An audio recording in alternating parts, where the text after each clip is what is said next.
Hello friend, जोहार। आप सभी का आपकी स्टडी में स्वागत है। तो चलिए हम लोग 2020 सीरीज का क्वेश्चन हम लोग पढ़ रहे थे, ठीक है, जिसको बहुत सारे लोगों ने देखा, उनको पसंद भी आया, अच्छा भी लग रहा था। तो उसी का अगला सीरीज हम लोग पढ़ने जा रहे हैं, ठीक है। तो देखिए आज इसमें हम लोग 20 क्वेश्चन जो लाए हैं और बहुत ही इंपॉर्टेंट क्वेश्चन हैं, जो कि है ना एग्जाम के दृष्टि यानी परीक्षा के व्यू से बहुत ही इंपॉर्टेंट है। तो सबसे पहले क्या कीजिए, आप इस क्वेश्चन को अपने से खुद से सॉल्व कीजिए और आप देखिए कि 20 में से कितने क्वेश्चन को आप बना पा रहे हैं। यदि आप 20 में से 18 से 19 क्वेश्चन यदि आप सही कर पा रहे हैं तो समझिए आपका तैयारी अच्छा है, ठीक है। और यदि 18 या 19 उससे कम बना रहे हैं, इसका मतलब है कि आपको और तैयारी करने की जरूरत है, ठीक है। आपको इसमें 20 क्वेश्चन तो मिलेंगे, लेकिन 20 क्वेश्चन का जो एक्सप्लेनेशन होगा उससे आप बहुत कुछ है ना सीख सकते हैं, ठीक है। तो चलिए हम लोग ज्यादा देरी ना करते हुए इसको स्टार्ट करते हैं, है ना। और आप लोग इसको समझिए और आप लोग बना के चेक कीजिए पहले आप कितना क्वेश्चन इसमें सही कर पा रहे हैं, ठीक है। तो देखिए जैसे इसमें पहला क्वेश्चन है कि आज हमर वीना तारे कविता में कौन भाव है ना है। तो इसमें जो है यह आज हमर वीना तारे इस कविता में दिखाया गया है कि ये आत्मनिष्ठ का भाव बताया गया। यह एक प्रकार का छायावादी कविता है, जिसके लेखक कौन है, तो जिसके लेखक है कौन, श्रीनिवास पांडु जी। तो आपको ये भी याद रखना है, श्रीनिवास पांडु जी हैं, ठीक है, जिनका जन्म कब होता है, तो 25 दिसंबर 1920 को बरवाडा, ठीक है, धनबाद में होता है। इनके जन्म दिवस पर हम लोग खोटा दिवस के रूप में भी मनाते हैं, याद रखना। यह जो कविता है यह लिया गया किससे, आंखिक गीत से लिया गया। किससे लिया गया है, तो आपको यह भी याद रखना है कि यह आंखिक गीत से लिया गया है। आंखिक गीत का मतलब क्या होता है, ठीक है, कि आंखों का गीत यानी मन के भाव को आंखों के द्वारा क्या होता है, प्रकट करना, इसका यह मतलब होता है। आंखिक गीत में कुल है ना याद रखना आपको कि 72 कविताएं हैं, ठीक है, जिसमें से 71 कविता है और एक क्या है, क्षणिका है। क्षणिका क्या होता है कि एक क्षण में कहे जाने वाली कविता है, ठीक है, जो छोटे तो होते हैं लेकिन उनका अर्थ क्या होता है, बहुत ही गंभीर होता है। अर्थात कह सकते हैं कि गागर में सागर भरने वाले जैसे हाल है, ठीक है। तो ये सारे कुछ याद रखना है, ठीक है। तो ये था क्या चीज, आज हमारे वीना तारे में कौन सा भाव है, आत्मनिष्ठ का भाव है। ये बहुत इंपॉर्टेंट क्वेश्चन है, याद रखने हैं। अगला क्वेश्चन है कि आपको उद्भाषण करना, ठीक है, नाटक का उद्भाषण के माने की हो गए, ये आपसे पूछा गया। तो ये उद्भाषण करने का मतलब होता है उपेक्षित करना। क्या हो जाता है, इसका आंसर हो जाएगा कौन सा, उपेक्षित करना, है ना, ये याद रखना है। या फिर आपको याद रखना उपेक्षित, इसका मतलब हो जाता है तिरस्कृत करना, ठीक है, तिरस्कृत करना बोल सकते हैं, या फिर बोल सकते हैं अपमानित करना, ठीक है, अपमानित करना। यह भी कविता, यह जो नाटक है यह लिया गया है किससे, इसके भी लेखक कौन है, श्रीनिवास पांडु जी, ठीक है। तो ये याद रखना है।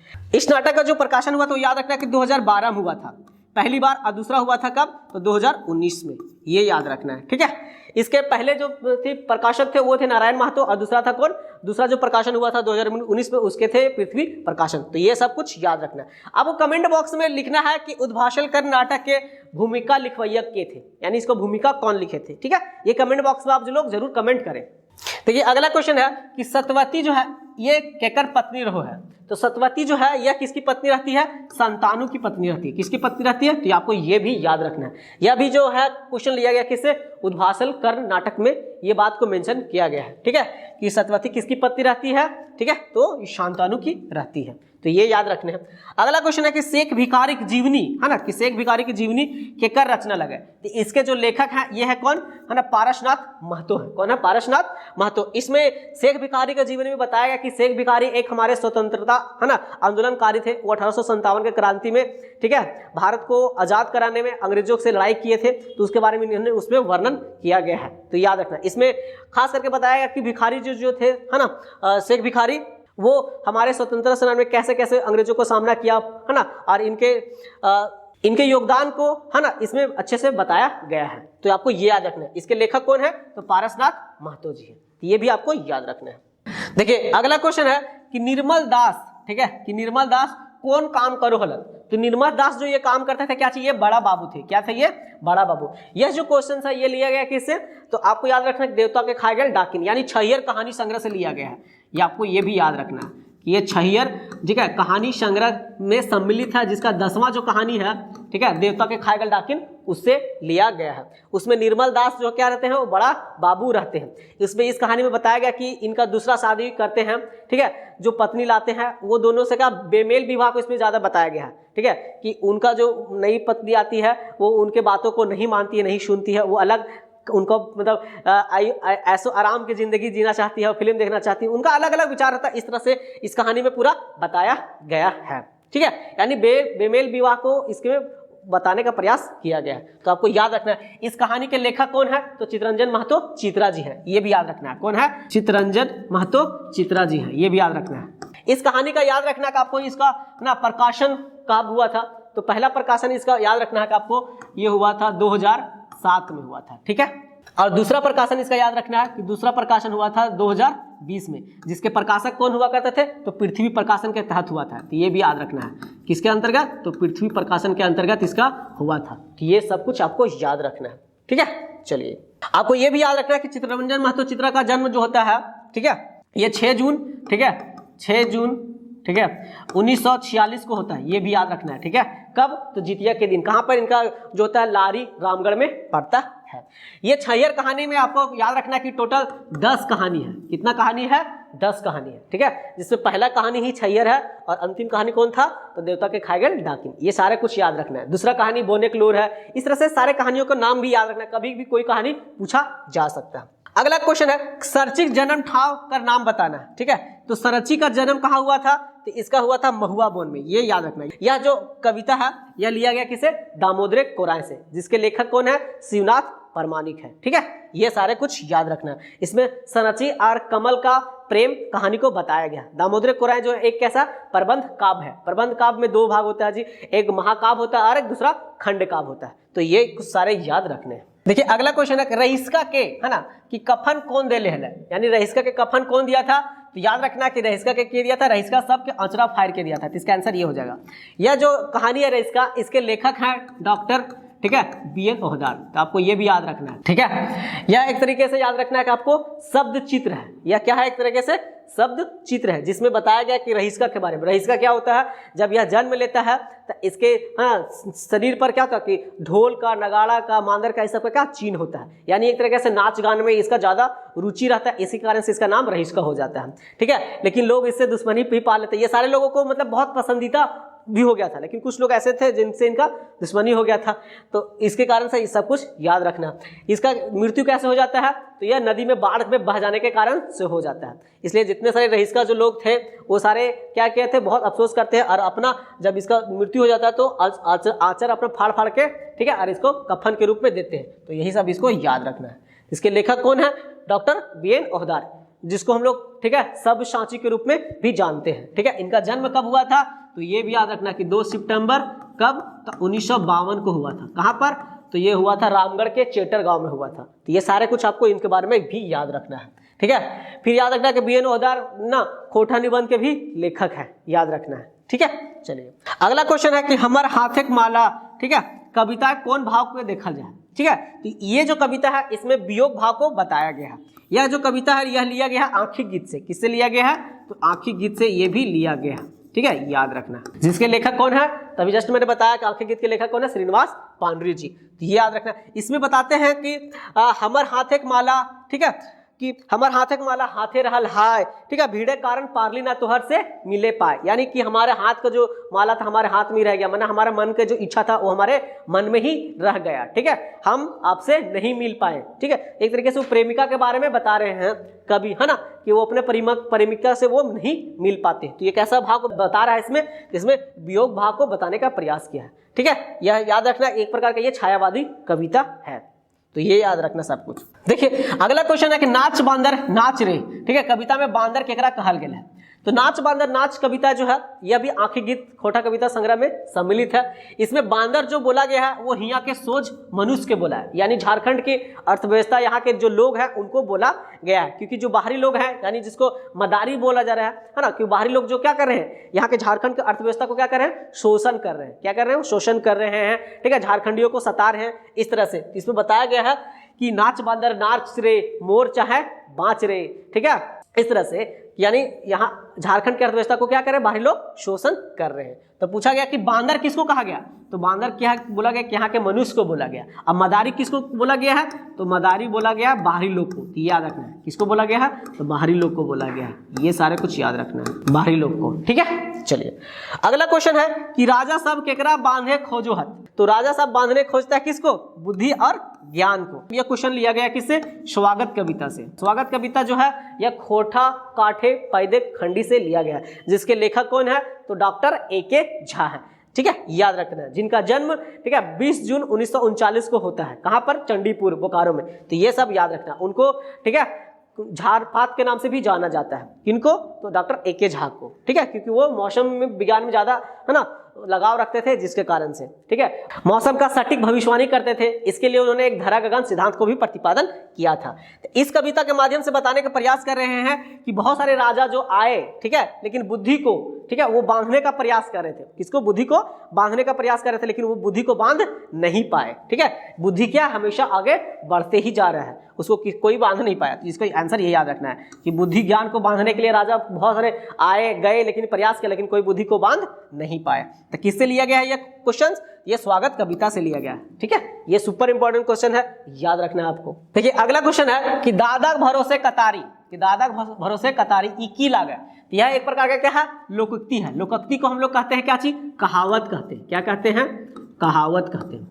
ठीक है, या फिर इसको बोलते हैं पटतैर भी बोलते हैं। क्या कहते हैं इसको, पटतैर कहते हैं। ठीक है, यानी जब है ना कहावत के रूप में कहा जाए, जैसे बोला कि दादा भरोसे कतारी, इसका मतलब है कि हम लोग को दूसरे के ऊपर आस नहीं रखना चाहिए, यानी दूसरे के ऊपर भरोसा नहीं रखना चाहिए कि वो हमारे लिए ये कर देगा तो हम ऐसे करेंगे, उस तरह से नहीं। ठीक है, तो ये सब याद रखना है। तो क्या हो जाएगा ये। अगला क्वेश्चन देखिए, इसमें बोला कि दामोदर कोराय काव्य में कई गो सर्ग है। ठीक है, तो सर्ग का मतलब क्या होता है, सर्ग का मतलब एक तरह से याद रखना पाठ। ठीक है, कितना पाठ है, तो याद रखना इसमें कितना है, ये 6 पाठ है। ठीक है, 6 पाठ है। तो पहला पाठ में क्या याद रखना है, मेला है। दूसरा में सरची कमल। तीसरा में राजवैद है। ठीक है, चौथा में आपको याद रखना है कि हून है। ठीक है, पांचवा में याद रखना है क्या चीज, अमर चट्टान। और छठा में हड़प्पा। तो ये सारे कुछ इसमें याद रखना है कि इसमें कितने सर्ग हैं, 6 सर्ग हैं। यह एक प्रकार का प्रबंध काव्य है, यह याद रखना है। कौन सा, दामोदर कोराय। प्रबंध काव्य को 2 भाग में बांटा जाता है, एक होता है महाकाव्य और दूसरा होता है खंड काव्य। ठीक है, प्रबंध काव्य क्या होता है कि जब कोई कहानी को कविता के रूप में लिखा जाता है तो उसको हम लोग क्या कहते हैं, प्रबंध काव्य। यदि वही कहानी बड़ी होती है तो उसको हम लोग कहते हैं महाकाव्य, और कहानी थोड़ी सी छोटी होती है तो उसको हम लोग कहते हैं खंड काव्य। इसमें यदि 8 सर्ग से ज्यादा होता, मतलब कहानी यदि 8 पार्ट से ज्यादा बटा होता है तो उसको महाकाव्य कहते हैं, और 8 से छोटा होता है तो उसको खंड काव्य। तो दामोदर कोराय जो है ये कितना खंड का है, ये 6 खंड का है, यानी 6 सर्ग का है। ठीक है, ये याद रखना है। इसके लेखक कौन है, शिवनाथ प्रामाणिक है। ये सारे कुछ याद रखना है। ठीक है, इसके कथा वस्तु कौन लिखे हैं, तो डॉक्टर ए के झा। फिर भूमिका लिखा है कौन है, तो शांति भरत। ये सारे कुछ याद रखना है। ठीक है, इसके बारे में सारा कुछ आपको याद रखना है। अगला क्वेश्चन है कि एखनु पूर्वे गालक लाली कैसन कविता लगा, यह कैसन कविता है। तो यह बोला कि यह जो कविता है ना एक प्रकार का छायावादी कविता है। एक प्रकार का कैसा कविता है, ये छायावादी कविता है, जिसमें सुबह सुबह प्रकृति का चित्रण को किया गया है। ठीक है, यह कविता भी लिया गया किससे, आँखी गीत से लिया गया है। तो आपको यह भी याद रखना है। ठीक है, यह भी आँखी गीत से लिया गया है। ठीक है, याद रखना है, जिसमें कवि जी जो है श्रीनिवास पांडुरंग जी, वो सुबह सुबह जो है ना वो प्रकृति के सुंदरता को वर्णन किए हैं। ठीक है, अभी भी पूर्व गालक लाली क्या चमक रही, इस तरह से बताने का प्रयास किया, जिसमें प्रकृति की सुंदरता के बारे में उन्होंने क्या किया है, वर्णन किया है। ठीक है, याद रखना है।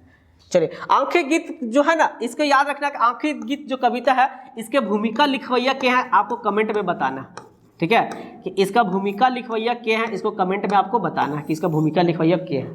ठीक है, चलिए ये याद रखना है आपको। देखिए अगला क्वेश्चन है कि सब टॉय चले हैं। ठीक है, सब टॉय चले निबंध कौन शब्द अनुप्रास अलंकार है। ठीक है, तो सब टॉय चले जो है यह तरह से फिंगाठी निबंध है। ठीक है, यह प्रकार एक प्रकार का क्या है, फिंगाठी निबंध है। फिंगाठी का मतलब होता है व्यंग्यात्मक निबंध। ठीक है, यह लिया गया है किससे, खोटा निबंध से लिया गया है, याद रखना आपको। जिसके लेखक कौन है, तो जिसके लेखक है कौन, तो डॉक्टर BN ओहदार। आपको ये भी याद रखना है, जिसके लेखक कौन है, डॉक्टर BN ओहदार। इस खोटा निबंध में कुल जो याद रखना है आपको 12 निबंध है। कितने टोटल निबंध है, 12 निबंध है। ठीक है, जिसमें से पहला ही निबंध है कौन है, सब टॉय चले। इसका मतलब होता है कि सब कुछ चलता है। लेखक यहाँ बताने के प्रयास करते हैं कि लोग यहाँ पे सब कुछ चलता है, झूठ भी चलता है, सच भी चलता है, यहाँ तक कि झूठ का ऑफिस भी चलता है, केकरो मुंह चलता है, केकरो जीभ चलता है, तो केकरो कैंची नियर ठीक है जीभ चलता है, इस तरह परीक्षा में चोरी चलता है। सब कुछ इसमें बताने का प्रयास कर रहे हैं। तो वही बता रहे हैं कि यहाँ पे ना कौन सा अनुप्रास अलंकार कहाँ लगा हुआ। तो अनुप्रास अलंकार क्या होता है कि जैसे कोई शब्द को बार बार हम लोग ना उसको रिपीट कर रहे हैं तो वहाँ पे क्या होता है, अनुप्रास अलंकार होता है। ठीक है, तो जैसे यहाँ पे चल शब्द है बहुत बार बार आ रहा था कि सब कुछ चलता है, यानी परीक्षा में चोरी भी चलता है, ठीक है, लाठी भी चलता है, सब कुछ चलता है, तो इसलिए बता रहे हैं यहाँ चल शब्द। तो चल शब्द में क्या चीज लगा हुआ है, अनुप्रास अलंकार। अनुप्रास अलंकार क्या होता है कि यदि एक ही शब्द को हम लोग बार बार उसको क्या करते हैं, रिपीटेशन करते हैं, बार बार दोहराते हैं, तो उसमें अनुप्रास अलंकार होता है। तो ये सब याद रखना, ठीक है। चलिए अगला पटतुल के और की कहल जाए, तो पटतुल का मतलब क्या होता है, तो ठीक है पटतुल का मतलब याद रखना है कि इसका मतलब कहावत भी होता है, ठीक है, इसका मतलब लोकवाइन भी होता है या पटतर होता है। तो इसका यह आंसर रखना तीनों होता है, यानी जैसे कहावत हो गया सो, लोकोक्ति वगैरह हो गया सो ना, ये सारा को पटतुल भी कहा जाता है, आपको ये भी याद रखना है, ठीक है। यानी कहावत इसका मतलब हो गया कहावत हो गया, ठीक है, पटतर हो गया, ठीक है, पटतईर है ना, तो पटतर हो जाएगा, ठीक है, या फिर लोकवाइन वगैरह, तो सारे कुछ को हम लोग क्या कहेंगे, पटतुल भी कहेंगे, ठीक है। बहुत इंपॉर्टेंट है, याद रखना, आपको एग्जाम में आ सकता है। चलिए देखिए अगला क्वेश्चन देखते हैं। बोला कि सही मेल के नाय है, इसमें आपको बताना कि कौन सा सही मेल नहीं है। तो देखिए पहला संतोष कुमार महतो, तो संतोष कुमार महतो के द्वारा एक मौनी फूल लिखा गया, ये बात सही है। उसमें एक मौनी फूल में कुल कितना है, तो 31 कविता है, ठीक है। ये कविता संग्रह जो लिखा गया किसके द्वारा, संतोष कुमार महतो के द्वारा।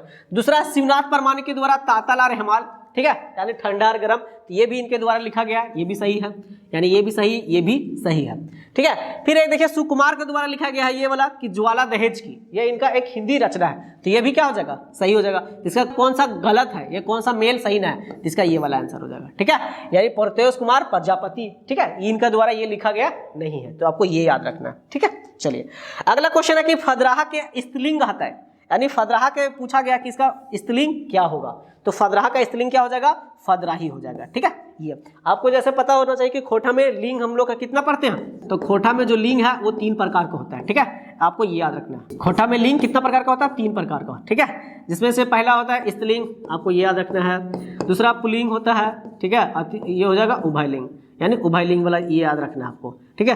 तो याद रखना फदराहा, यानी फदराहा से स्त्रीलिंग क्या हो जाएगा, फदराही, तो आपको ये सारे कुछ याद रखना है। देखिए अगला क्वेश्चन है कि रानी बरूनी, ठीक है, कौन देवी के भगत हली, यानी पूछा गया कि रानी जो बरूनी है ना, ये कौन देवी की भगत। अब सबसे पहले जानना है कि रानी जो बरूनी थी कौन, ठीक है, तो रानी जो बरूनी थी वो थी उमादित्य, ठीक है, उमादित्य की पत्नी थी, यानी ऐसे समझना उमादित्य की जो बेटा था कौन था, काल केतु, और उसका बेटा कौन था, कमल केतु, तो कमल केतु की दादी, ठीक है, कमल केतु की दादी हुई कौन, रानी बरूनी, ठीक है, यानी उमादित्य की पत्नी, ये दामोदर कोराय, ठीक है, कविता से लिया गया। तो वो किसकी भगत थी, तो ये दुर्गा की रहती है, आपको याद रखना है, एकदम सुपर इंपॉर्टेंट क्वेश्चन है, ये क्वेश्चन आ सकता है एकदम, ठीक है, कि रानी बरूनी कौन देवी के मतलब भगत है, या पूछा जाएगा रानी बरूनी कौन थी, तो याद रखना उमादित्य की ये पत्नी थी और ये दुर्गा की पूजा करती थी, तो याद रखना उसकी भगत है। तो ये अगला क्वेश्चन है, एक में विशेषण से बनल संज्ञा हक है, कौन सा आपको बताना कि विशेषण से बना हुआ संज्ञा, तो इसका क्या हो जाएगा, मोटाइनी, यानी ये मोटा से बना हुआ शब्द है, ठीक है, कि मोटा से मोटाइनी, आपको याद रखना है कि जैसे विशेषण में होता है तो उसी तरह से ये मोटा से मोटाइनी बना हुआ है। ये अगला क्वेश्चन है और आज का अंतिम क्वेश्चन है कि वह है ना उनका काम करता, ठीक है, तो हिंदी वाक्य में कर्ता के खोटा में की कहल जाए, ठीक है, तो इसका हो जाता है क्या चीज, करतई, ठीक है, जैसे ऊ हो गया यहाँ पे बोला वह उनका काम करता है, इसका मतलब वह ओकरा काम करता है, ठीक है, मतलब ओकर काम करता है, तो इसका क्या हो जाएगा, ये करता है हो जाएगा, ठीक है, यानी खोटा में इसको करता है बोलेंगे। तो ये था 20 क्वेश्चंस, ठीक है, अच्छे क्वेश्चन थे, इंपॉर्टेंस, मैं आशा करता हूँ कि आपको अच्छा लगा होगा, तो अच्छा लगा होगा तो अपने दोस्तों के साथ शेयर करना ना भूलें, ठीक है, और इसे लाइक करें, कमेंट बॉक्स में जरूर बताएं, ठीक है, कि आपको ये कैसा लगा, और जो कमेंट बॉक्स में क्वेश्चंस है उसको भी आप आंसर कीजिए, ठीक है, जिनका आंसर सही होगा मैं उनको हट देने का कोशिश कर दूंगा, ठीक है, ताकि दूसरे लोगों को भी पता चल जाए कि उसका भी मतलब इसका आंसर क्या हो सकता है, ठीक है। तो फिर मिलते हैं आपको नेक्स्ट क्लास में, तब तक के लिए धन्यवाद, बाय बाय।